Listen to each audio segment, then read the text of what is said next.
भगवानको कृपा, भगवतीको कृपाले हाम्रो मेजर साहब र मलाई नै जुर्यो त्यहाँ जानलाई, पूर्ण सरमा गयौं। यो संग्रहालयमा हामीले राखेका थियौं। यो ढुङ्गे धारा अहिलेको जो 0 पोइन्ट छ, धनकुटाको 0 पोइन्ट, यहाँ त्यो 0 पोइन्टमा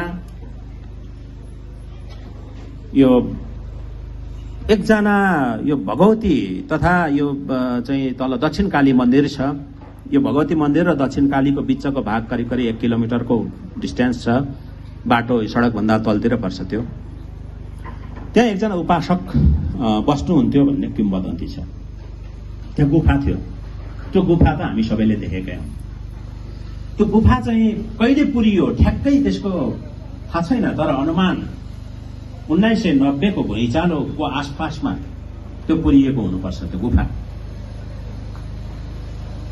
त्यहाँ चाहिँ यस्तो कलात्मक त्यो ढोका थियो, ढुङ्गाकै एउटा ठुलो ढुङ्गालाई कुदेर बनाइएको ढोका थियो। भित्र खटिया ढुङ्गाकै थियो, खोपीहरू थिए त्यहाँ।